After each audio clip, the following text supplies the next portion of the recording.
unwilling head, it is not that easy na responsibility.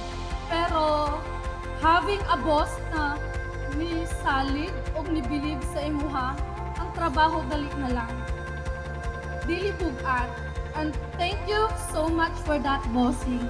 So, thankful kay ko kay naabot tag another year na na-achieve na to tanan, and we are here na together nag-celebrate of another Christmas party. The year draws to a close and the holidays approach.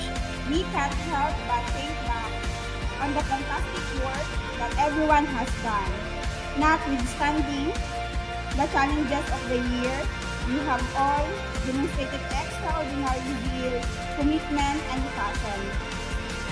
Have a wonderful holiday season, everyone. Merry Christmas, KBCCB.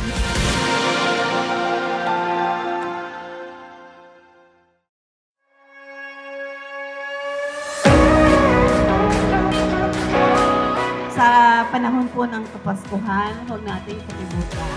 Ang tunay na dahilan at buwan ng Pasko ay ang pagsilang ng ating poong Heso Kristo. So the real reason for the season is Jesus. Thank you so much.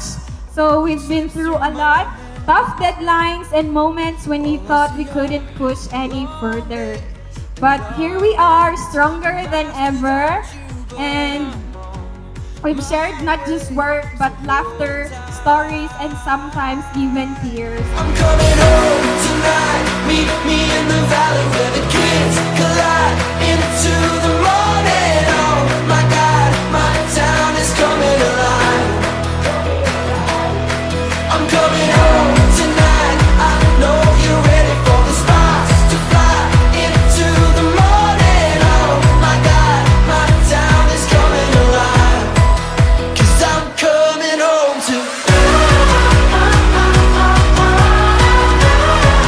Yes, I'm coming home to.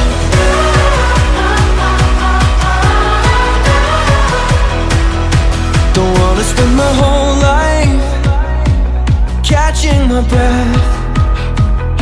'Cause I've been running round and round. So, it's one important thing na dapat we are really grateful every day. Well, anyway, guys, daghang salamat for giving us the 2024 blessings.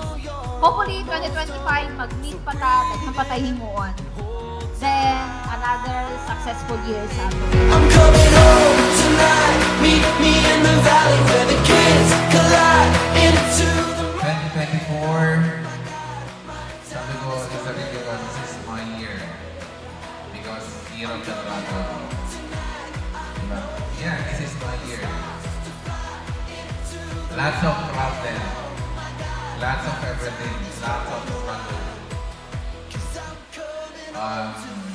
Kabalot niya naman siguro kung nililin sa inyo sa